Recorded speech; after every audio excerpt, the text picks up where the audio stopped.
Alright, it's time to wrap this up so I can finally put Season 8 to a rest. Time for Part 2 of our season finale, School Raze. So, pretty much it's the same thing as every premiere and finale, we get our obligatory recap. Didn't we learn about a creature that eats magic? We should investigate. We'll go. I thought Starlight Glimmer was going to be temporary head mayor. With Equestria under attack, ponies must stand together. I need the cutie mark crusaders. My friends are in trouble. It seems my little protege's plan worked after all. The future temperance of friendship.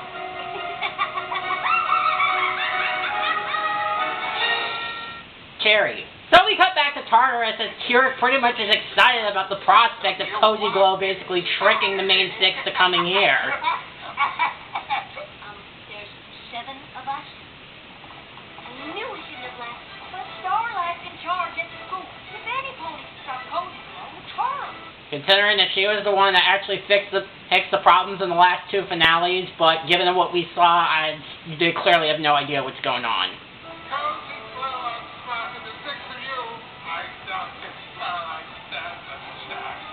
Kind of makes you wonder how. I guess maybe Cozy, since I guess Cozy and Tyrek are pen pals. I'm assuming that he learned about Starlight. But it kind of makes you wonder about a lot of things. But of course, because they can't use the lock, the main six are essentially trapped in Tartarus with a lot of the creatures that are, well, friendly. Creatures might be losing their magical powers, but there's still a magic that makes up what they are. Maybe we can borrow some of that.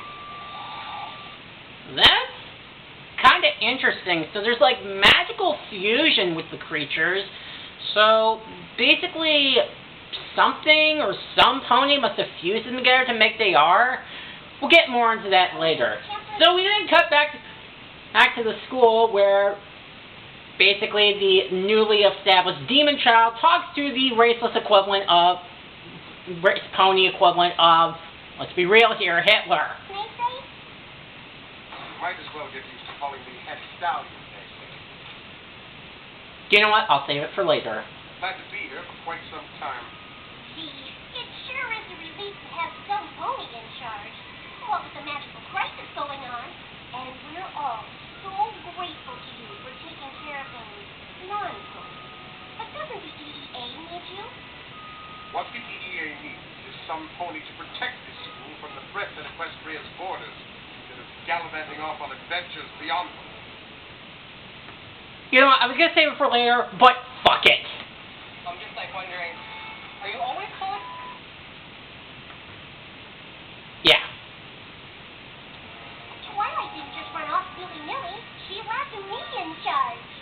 Well, that, and she went to try to solve the friendship problem, which is the problem that you're dealing with right now. And I went over a lot of this in the last part, but I think because I'm kicking a dead horse, which is really a horse with a Hitler mustache at this point, but I feel like if I kick it hard enough, the Nike symbol is probably going to be labeled on it.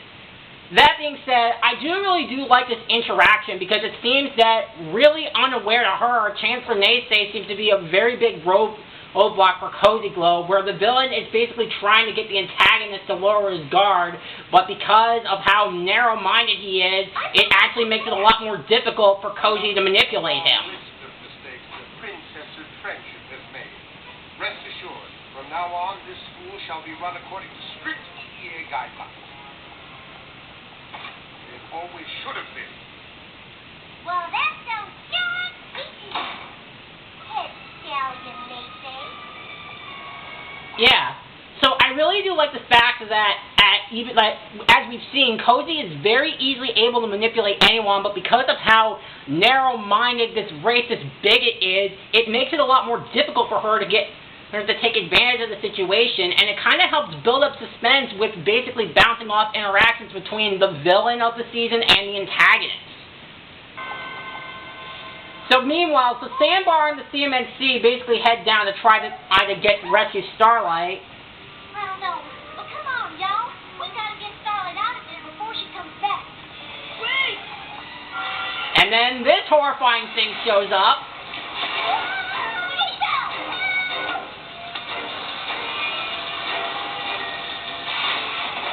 That's gotta be what's stuck in the ball of magic in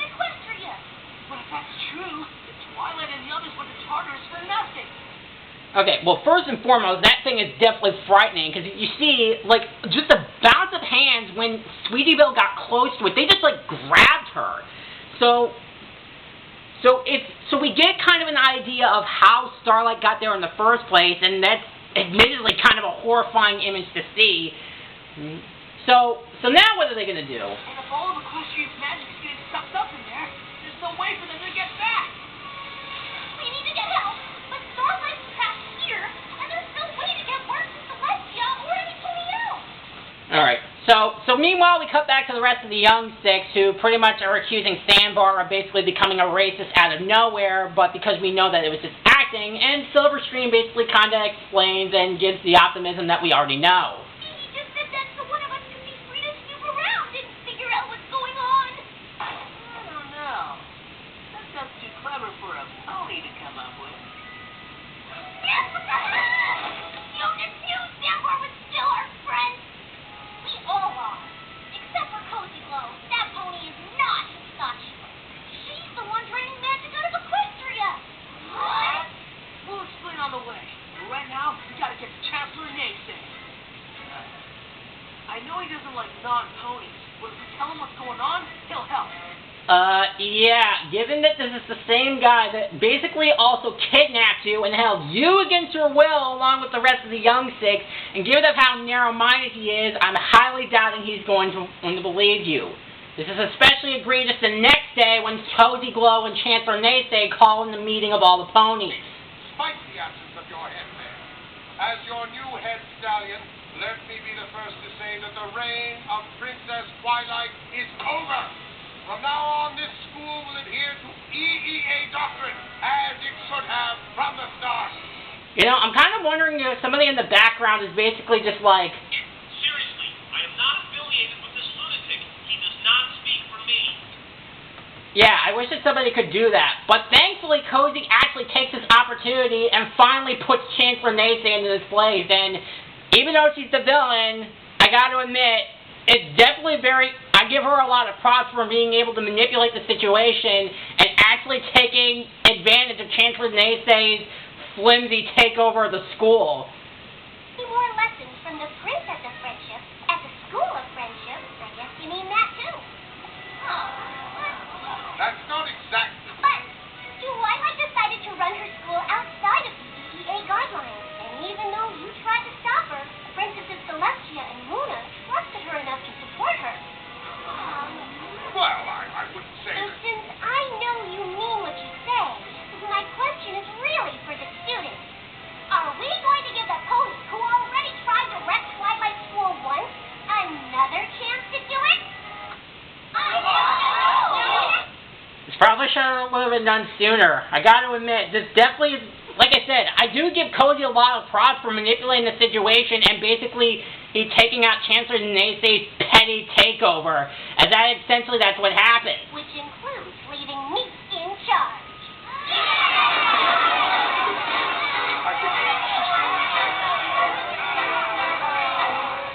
Okay, so maybe we need a new plan. Given what he just said before Cozy took over the situation, I highly doubt he would have listened to you anyways.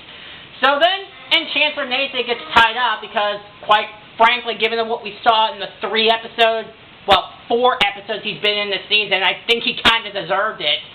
Oh, not too tight. We don't want to hurt the Chancellor. I do. I'm sure Twilight will know what to do with it when she gets back. Now back to class, everyone. We let the EEA disrupt our friendship studies long enough. So now Cozy then finally decides to basically reveal her true nature and basically kind of shove it in the Naysay's face to prove that ponies can do wrong and not other creatures. Why are you doing this? I thought you wanted to have some pony in charge of the school. Oh, I do. You just aren't the pony I had in mind. I can't very well have the EEA running the school if I want to run it myself. Well, again, we haven't seen the rest of the members of the EEA, and the only thing that I'm assuming is that since Chancellor Naysay is the only active member, every other member of the EEA is probably sitting on their ass and doing nothing. Of course, that's just the beginning. You see, if there's one thing I've learned here, it's the most powerful thing there is. And as head mayor of the School of Friendship, no pony will have more friends than me, making me the most powerful pony in Equestria! Okay, before I dive into Cozy's plan, first order of business, I basically want to say to Chancellor Naysay for realizing that ponies can actually do wrong. And basically with this whole flimsy takeover, this is what I have to say to you first. Well, you Fruit Loop dingus, I bet you didn't see this coming. Yeah, so as much as I like Cozy and I find her plan to be interesting, and just to clarify, just so I can make this joke again, for those who aren't paying attention, Cozy basically wants to be the Empress of Friendship, to weaponize friendship, have more friends than any pony has, and basically, you guessed it, take over the world. Of course! But there's kind of a bit of a hole in her plan, and the fact of the matter is that there's still one other pony in Equestria that would still have more friends than her, and that's Princess Celestia. I mean, considering how a lot of the ponies see her as like a god, it's basically kind of like null and void at this point, so it seems kind of confusing because you'd still be behind Princess Celestia as basically ponies treat her like a god. So after she leaves, the CMNC end up distracting Cozy Glow for a bit as they basically follow her around, while the Young Six basically go inside to rescue Chancellor Naysay.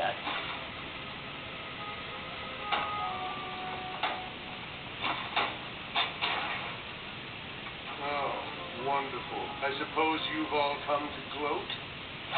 I would. Actually, we've come to undo all these chains and free you! Why?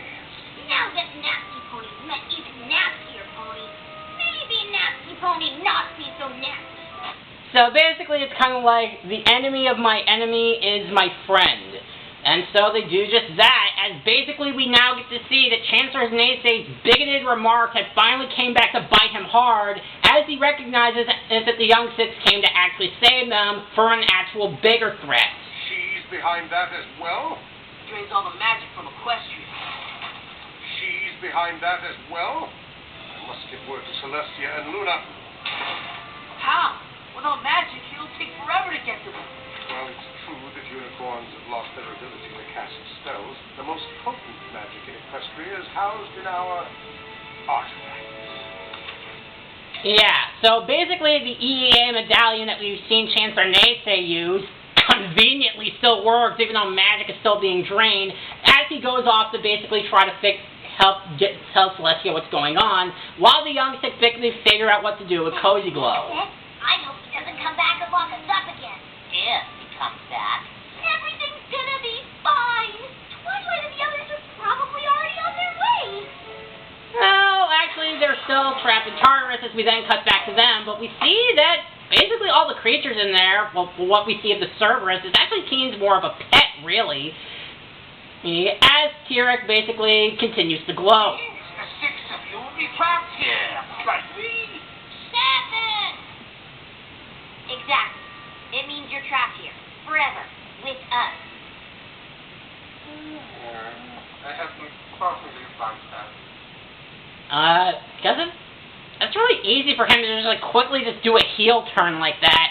I mean, considering that he was excited at the prospect that they were trapped with him, but it's like, why would he say it like that?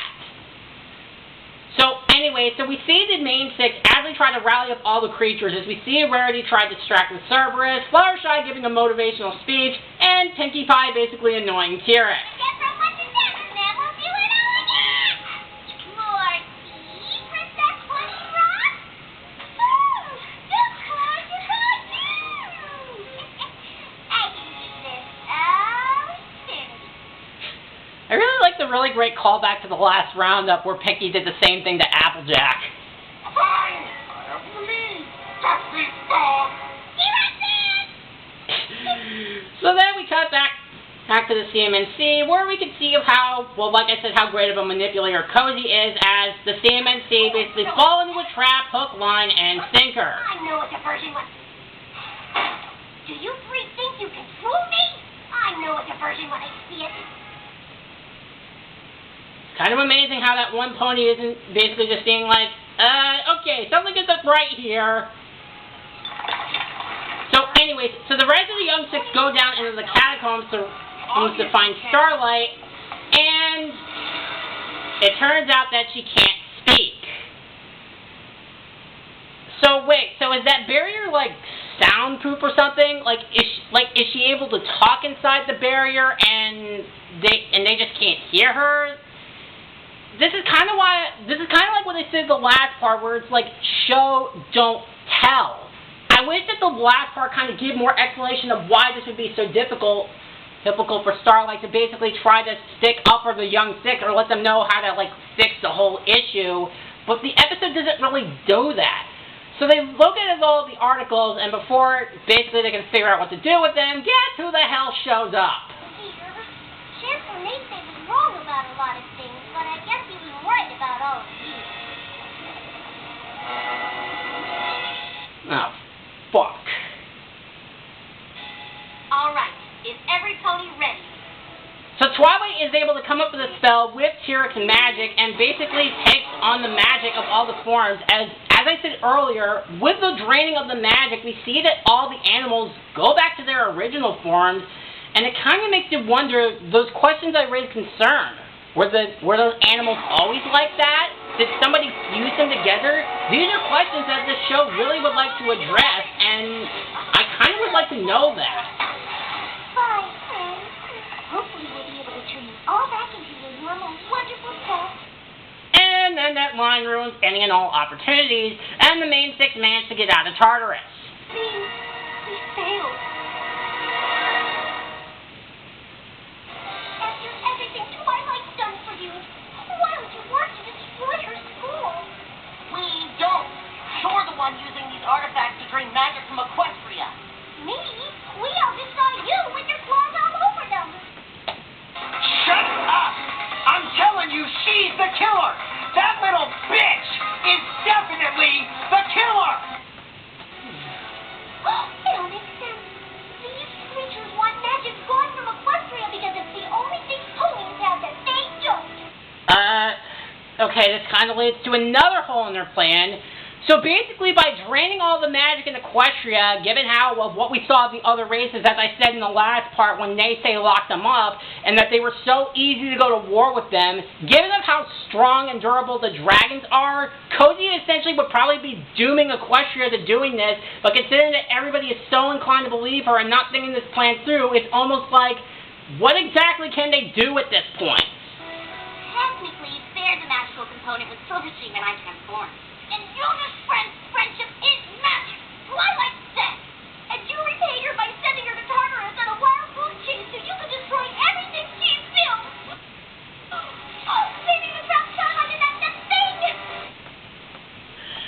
This guy already won fan favorite. He's donating the money to kids in Africa. Why the isn't he not gonna win? Give him the money. I'm wasting my time right now. We have to defend this school. So she's able to manipulate the young six, and while Sandbar tries to fight them off, basically they go inside the portal and they rescue one another as they were able to help each other out, as basically then the floor starts to crack. They just sacrificed themselves trying to save their friends. Professor Dash always says there's nothing more loyal than that. Shouldn't we try to save them? They brought this on themselves. There's nothing we can do. That doesn't seem very generous or kind.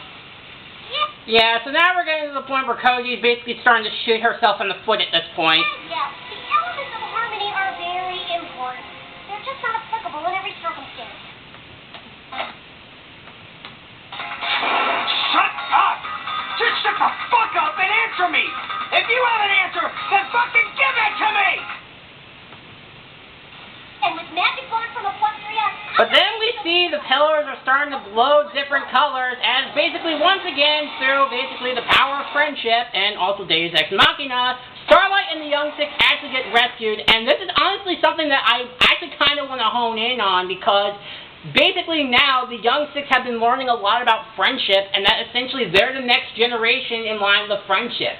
We have the pillars, then the main six, and then we have the young six as basically they're then pulled out of the portal through the powers of friendship. And And based on the colors, based on how they're pulled out, we see that Yona is honesty, Silverstream is laughter, Sandbar is kindness, I guess, Seems Smolder is loyalty, Ellis is generosity, and Gallus is magic. I think all of these make sense of the way they are of how, I guess, the sides of magic were basically chosen. Obviously, we know that Silverstream with laughter makes a whole lot of sense, considering that she's basically the funny one of the group. Given what we saw with Smolder and how she was able to stay loyal to Spike and help him out of what happened in Father's Knows Beast, his makes sense. Yona, I guess, really being brutally honest about, well, everything, especially what we saw of Rockhook, it definitely makes a whole lot of sense why there would be that connection. I guess, really, Sandbar being out of kindness, I guess it kind of makes sense. And I think Ocellus being able to give a lot, I guess, makes a lot of her generous spirit. And Gallus being magic, I think makes a whole lot of sense, given how he was the one that was able to get at the Young Six together in the Heartswarming Club. And on top of that, basically what we saw of how he was able to rally around everybody else shows that he's basically the magic of their group. So they basically decide to take the risk as they go and basically rescue the artifacts and pull them all out in time and basically use it to basically bring magic back and free Starlight.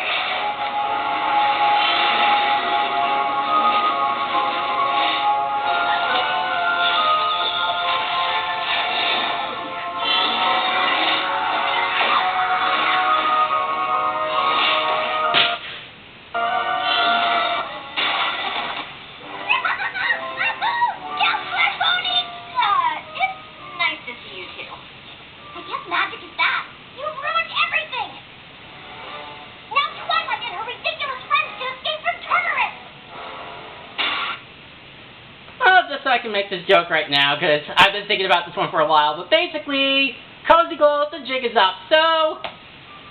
Oh! Somebody just got fucking busted. Yeah. So especially, there's also more frequent when Cozy tries to put up the act, but everybody knows at this point.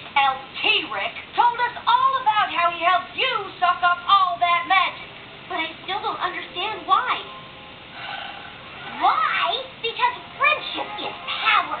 You might be the princess of friendship, but as head mayor of this school, I can collect even more friends than you. You know, I'll just come out and say, what the hell do we know about Cozy Glow anyways? I mean, we understand her motivations as flimsy as they are, but we never really go into great detail as to why she's like this. What got her to do this motivation? What were her parents like? We get very little time to know of Cozy Glow outside of her motivations. And yeah, well, I do like sympathy for my baddies, and like I said in the washout, it's nice that we just like to see villains that are just straight up assholes, but it's like we're never given enough time or motivation to see why Cozy is like this. We don't know if this was instilled in their parents, we don't know why. Well, we don't even get a hint of the slightest backstory as to why that's the case. I mean, yeah, with Chrysalis, we didn't get much of a backstory either, but at least with Chrysalis, she at least had the power to back it up in a Canterlot wedding, and through multiple appearances, we saw how deadly she can be. But what do we know about Cozy Glow? Next to nothing about her. Admittedly, I did consider her to be my favorite villain, after I saw this finale, because I guess really I just like the process of the fact of how powerful friendship can be, how she tried to weaponize it, but at the same time, we know so very little about her, we're never given time to know her true motivations as to why she does this. And it ultimately doesn't matter, as basically, believe it or not, the others show up and she faces consequences. Yeah, basically what ends up happening is that she's taken to Tartarus. So, wait, there's actual consequences in this world? So, basically then, after I'm assuming giving a bunch of apology cards to both Celestia and Twilight, and Naystay basically joins us, and the Young Six essentially become graduates of the school. Go ahead, Nerd Twilight. We're just practicing for graduation. Graduation? Now that we've saved Equestria, we figured we're done with school. Saving Equestria is nice, And I'm afraid it'll take more than one semester to learn all there is to know about friendship. What? So you mean to tell me that this entire thing has just been one semester this entire season? I have been to college, and a semester usually takes about 3-4 months tops. So you mean to tell me that this has only been a few months? But from what I saw in non-compete clause, this episode makes it seem like that this whole season took place over 9 months. So I would have thought that a year would have passed. This is so confusing.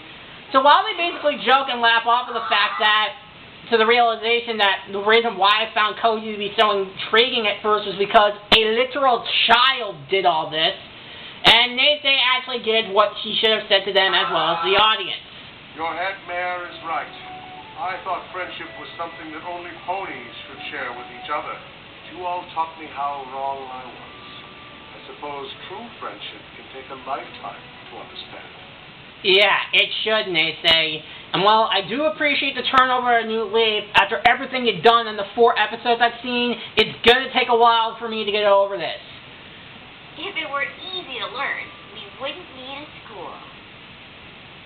You know what? I'm not going to delve deeper into that line.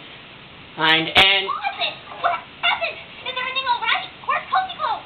oh yeah, I forgot the CMNC were still trapped in the closet. Given that Cozy just shut the door, I'm surprised that she didn't try to lock it, so I'm sure they would have easily just gotten out and, tackled her or something like that. So speaking of that, we then cut back to Tartarus, where basically Cozy Glow is basically sitting next to her pen pal at this point. What is friends? And that's a very scary Silence of the Lamb-esque ending. So that was School Raze Part 2, and even though, admittedly, it started to decline a bit and hit a lot of questions near the end, I still liked it. Yeah, it's not the best finale, and I think when you start to think about it more clearly, there's a lot of holes in Cozy's plan. The second part definitely gives a lot more intrigue, and basically kind of gives a lot of what Tartarus is like and how magic works. And I do appreciate to see how far the Young Six has come, and they basically put the ultimate friendship to the test. And I really do like the fact that Chancellor Nate does realize that his bigotry basically comes back to bite him so hard that it basically is nice to see him get his comeuppance. Now, like I said, I think probably a lot of things that hold this overall finale back is the fact that while I definitely am finding a lot of intrigue with Cozy and that she's just a blast, with a lot of the facial expressions she gives and just how demonically evil she is it definitely gave a lot more weight than some past finales. However, like I said, when you think about her plan a little bit more, you'll start to see a lot of glaring holes with her plan. So it's not perfect, but it's still a good finale. I do think that the second part is better than the first part because we do actually get to see the payoff and actually see, Cozy and Nate get their comeuppance, and that ending, that ending just proves that this episode is going to be, that this finale is pure nightmare fuel, and my personal experience, I think it's probably the scariest episode of the entire show, more scary than the intended Halloween episodes. So, what do I think of this finale? I think this finale is, fair thing to do would probably be a B+. So if part 1 was a B- and part 2 is an B+, I think it balances out to a B. It's a good finale, but again, I still think that Twilight's Kingdom is still my favorite finale of the whole show. So yeah, so overall, School Raze gets an overall B. Alright. That was a rough season for me. I think now I can understand why many reviewers consider Season 8 to be the worst season of the show with a lot of its problems in the writing. And I think it is with that unfortunately I am sad to say that we're actually starting to near the end of these reviews because we're only down to one season. But because I want to give something that actually would make some kind of sense, I'm actually going to take a little bit of a detour with something. Because like I said, I think the sad thing is about this show, because as the saying goes, all good things must come to an end. So I want to take a little bit of a detour with something, basically. So I just need to look it up really quick, because there's still one thing I want to cover, just because I just want to get off this bit of a sidetrack, really, just for me. Just bear with me. Yeah, so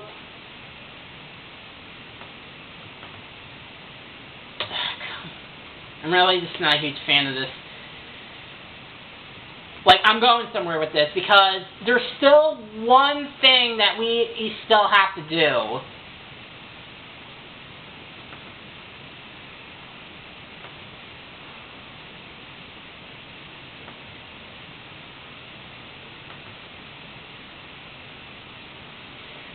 Oh my god.